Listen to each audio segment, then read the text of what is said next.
30 जून झारखंड के साथ साथ भारत के लिए एक खास और गौरव का दिन है। खास इसलिए है क्योंकि इसी दिन को अंग्रेजों के खिलाफ एक बहुत बड़ा जन आंदोलन का शुरुआत हुआ था। विद्रोह इसी दिन को हुआ था और इस दिन को हूल दिवस के रूप में मनाया जाता है, क्योंकि संथाली भाषा में हूल का अर्थ होता है विद्रोह। तो दोस्तों, 30 जून यानी कि 30 जून को झारखंड के साथ साथ पूरे भारतवर्ष के लिए यह गौरव का दिन है, क्योंकि इसी दिन झारखंड के क्षेत्र से अंग्रेजों को हटाने के लिए अंग्रेजों के खिलाफ एक बहुत बड़ा जन आंदोलन का शुरुआत हुआ था और इसी दिन को हूल दिवस के रूप में झारखंड में और भारतवर्ष में मनाया जाता है। तो इसके बारे में पूरी जानकारी को देखते हैं कि यह हूल विद्रोह क्या था या हूल दिवस क्या था और क्या जानकारी है। तो स्वतंत्रता के पूर्व आज का संथाल परगना बंगाल प्रेसिडेंसी के अंतर्गत आता था और संथाल परगना में उस वक्त आदिवासी समुदाय के लोग बहुत ही आराम से अपना जीवन व्यतीत करते थे। तो दोस्तों, संथाल परगना जो है आज का, वह उस समय बंगाल प्रेसिडेंसी के अंतर्गत में आता था, यह भी स्वतंत्रता के पूर्व।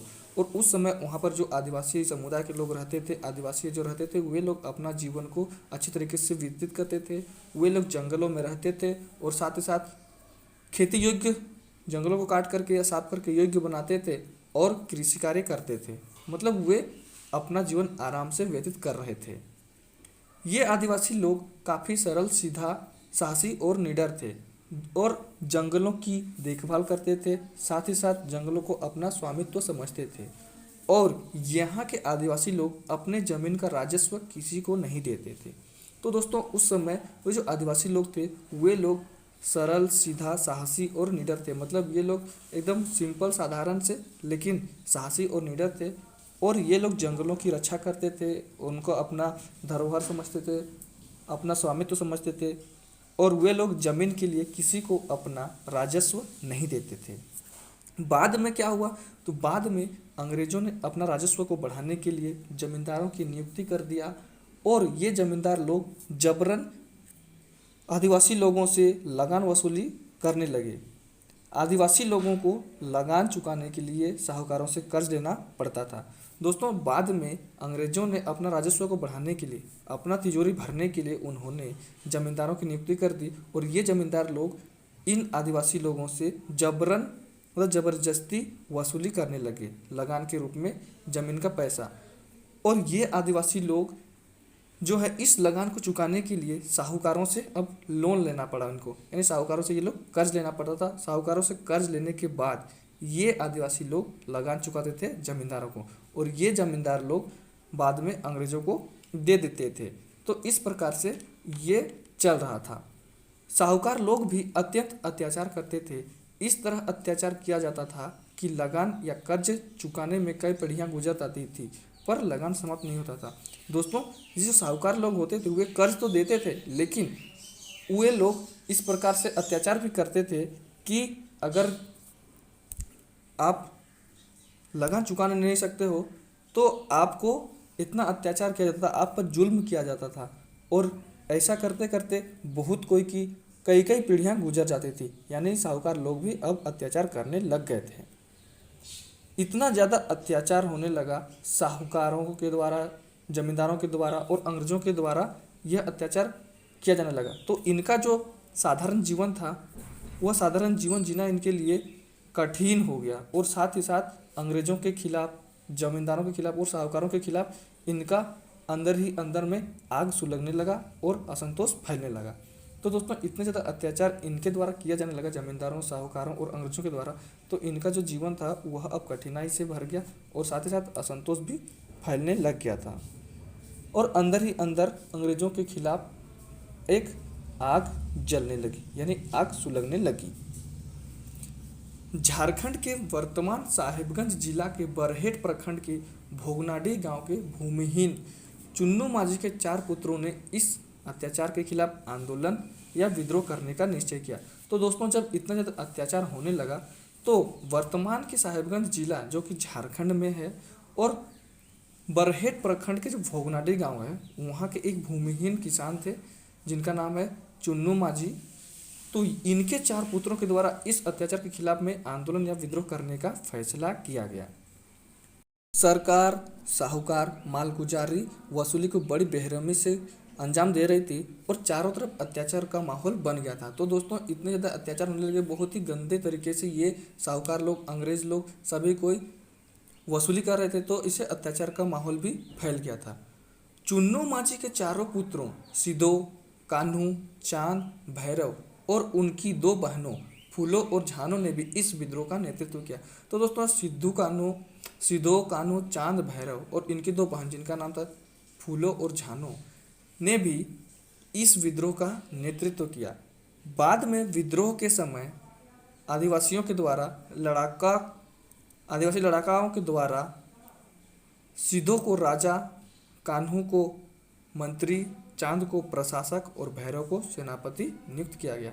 तो दोस्तों जब विद्रोह के समय में इन आदिवासी लड़ाकाओं के द्वारा सिदो को राजा बनाया गया, कान्हू को मंत्री, चांद को प्रशासक और भैरव को राष्ट्रपति बनाया गया। संथाल आदिवासियों ने लोगों को एकजुट होने के लिए और एकजुट करने के लिए साल वृक्ष के टहनियों को लेकर के एक गांव से दूसरे गांव की यात्रा की, ताकि अधिक से अधिक लोग अंग्रेजों के खिलाफ विद्रोह में शामिल हो सके।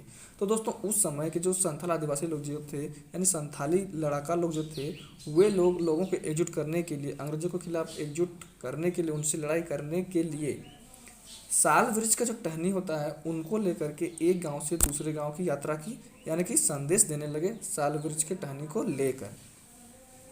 अंत में घोषणा हुआ और 30 जून 1855 को लगभग 400 से अधिक गांवों के 50,000 से ज़्यादा आदिवासी लोग और अन्य लोग भोगनाडी पहुँचे। दोस्तों अंत में घोषणा हो गया और 30 जून 1855, यह डेट बहुत ज़्यादा इम्पोर्टेंट है। 30 जून 1885 को लगभग 400 से अधिक गांवों के 50,000 से भी ज़्यादा लोग भोगनाडी गांव पहुंच चुके थे।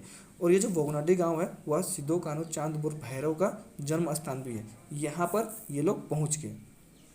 सिदो ने ऐलान किया और नारा दिया, करो या मरो अंग्रेजों हमारी माटी छोड़ो, अब हम और मालगुजारी नहीं देंगे। तो दोस्तों यही जगह पर जहाँ पे सभी लोग इकट्ठा हो गए, तब सिदो ने ऐलान किया और यहीं पर एक नारा दिया। नारा बहुत फेमस है, करो या मरो अंग्रेजों हमारी माटी छोड़ो, अब हम और मालगुजारी नहीं देंगे। यह घोषणा या ऐलान किया सिदो ने। हूल विद्रोह भारत के सबसे पहला स्वतंत्रता संग्राम 1857 से पहले का है और दूसरा इसका सबसे ज़्यादा महत्व भारत के सभी स्वतंत्रता संग्रामों में बहुत ज़्यादा है। दोस्तों यह जो हूल विद्रोह है वह भारत का सबसे पहला स्वतंत्रता संग्राम, जिसको हम लोग 1857 कहते हैं, उससे भी पहले का है, यानी कि उससे भी 2 साल पहले का यह हूल विद्रोह है और इसीलिए इसका महत्व भारत के सभी स्वतंत्रता संग्रामों में बहुत ज़्यादा महत्व है।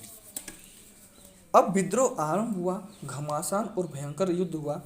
वीर संथालों ने जमींदारों, साहूकारों, अंग्रेजों की सेनाओं को मौत के घाट उतार दिए। अंग्रेजों के लिए स्थिति संभालना मुश्किल हो गया। तब मार्शल लॉ लगा दिया गया पूरे संथाल परगना में और लगभग इस युद्ध में 20,000 से अधिक आदिवासी लड़ाका संथाल लोग शहीद हो गए। तो दोस्तों अब विद्रोह आरंभ हो गया, तो इस युद्ध में बहुत सारे आदिवासी लोग भी मारे गए, साथ ही साथ जमींदार, साहूकार, अंग्रेज और अंग्रेजों के सेनाओं को भी मारा गया। वे लोग भी लड़ाई में मौत के घाट उतार दिए गए। तब अंग्रेजों के द्वारा इसे संभालना मुश्किल हो गया। तब उन्होंने संथाल परगना में मार्शल लॉ लगा दिया और इसमें कहा जाता है कि लगभग 20,000 से ज़्यादा आदिवासी लोग शहीद हो गए थे। दोस्तों अंततः अंग्रेजों ने चांद और भैरव को पकड़कर मौत के घाट उतार दिया। फिर बाद में सिदो, कान्हू को भी पकड़कर भोगनाडी में पेड़ पर लटकाकर 26 जुलाई 1855 को फांसी दे दी गई। तो दोस्तों लास्ट में क्या हुआ कि चांद और भैरव को पकड़ करके मौत के घाट उतार दिया गया। इन दोनों के बाद में फिर सिदो, कान्हू को भी पकड़ करके भोगनाडी उनके गांव में ही पेड़ पर लटका करके फांसी दे दिया गया। और यह जो दिन था हुआ था 26 जुलाई 1855। यह डेट इंपॉर्टेंट है। 26 जुलाई 1855 को फांसी दे दी गई। इस आंदोलन ने अंग्रेजी हुकूमत की जड़ें हिला दी थी। तो दोस्तों यह जो आंदोलन हुआ इतना बड़ा आंदोलन हो गया कि इससे ब्रिटिश जो सरकार थी उस समय, ब्रिटिश जो हुकूमत थी उसकी जड़ें हिला दी। वो भी सख्ते में आ गई, उनको भी डर लगने लगा। तो इन्हीं सारे वीर शहीदों की याद में हर साल 30 जून को पूरे झारखंड में और भारतवर्ष में हूल दिवस मनाया जाता है। तो दोस्तों इन्हीं जो सारे वीर शहीद हुए इन्हीं के याद में हर साल 30 जून को पूरे भारतवर्ष में या झारखंड में हूल दिवस मनाया जाता है। इस आंदोलन का परिणाम भी बहुत सकारात्मक रहा। आंदोलन के फलस्वरूप टेनेंसी एक्ट यानी कि बंदोबस्त अधिनियम बना और जिसके तहत में आदिवासी जमीन को केवल आदिवासी ही खरीद सकता है और दोनों जो व्यक्ति होंगे वे एक ही थाना क्षेत्र के निवासी होने चाहिए। तो यह एक्ट बन गया। इस आंदोलन का यह परिणाम रहा। तो यह बहुत अच्छा परिणाम रहा इसका। दोस्तों झारखंड के हर निवासी को और भारत के भी अन्य निवासियों को इन शहीदों पर नाज है, गर्व है और इनके योगदान को हमें कभी भूलनी नहीं चाहिए। साथ ही साथ इनसे भी हमें प्रेरणा लेते रहना चाहिए या प्रेरणा लेनी चाहिए। तो दोस्तों हमें इन शहीदों पर नाज है, नाज होना भी चाहिए, गर्व भी होना चाहिए और इनका जो योगदान है, इनका जो शहादत है, इसको कभी भूलना नहीं चाहिए। और हमें इन क्रांतिकारियों को, वीर सेनानियों से भी प्रेरणा लेनी चाहिए। दोस्तों इसमें एक चीज़ और है कि महान चिंतक कार्ल मार्क्स ने अपनी पुस्तक नोट्स टू इंडियन हिस्ट्री में इस क्रांति को भारत का प्रथम जन क्रांति कहा। दोस्तों यह जो महान चिंतक हैं जिनका नाम है कार्ल मार्क्स, इन्होंने अपनी पुस्तक लिखी है नोट्स टू इंडियन हिस्ट्री। इस पुस्तक में इन्होंने ये जो हूल क्रांति हुआ या हूल आंदोलन जो हुआ इसको भारत का प्रथम जन क्रांति कहा था। तो यह इम्पोर्टेंट है, यह अपनी पुस्तक में इसको दिखाया है। तो यह था हूल दिवस जो कि प्रतिवर्ष 30 जून को मनाया जाता है और इसमें झारखंड में हूल दिवस के उपलक्ष्य में राजकीय छुट्टी भी होती है। तो आपको ये इतनी सारी जानकारियाँ ध्यान रखनी है। अगर दोस्तों वीडियो पसंद आए तो लाइक, कमेंट और शेयर जरूर से जरूर करें और जो चैनल में नए आए हैं वह चैनल को सब्सक्राइब भी कर लें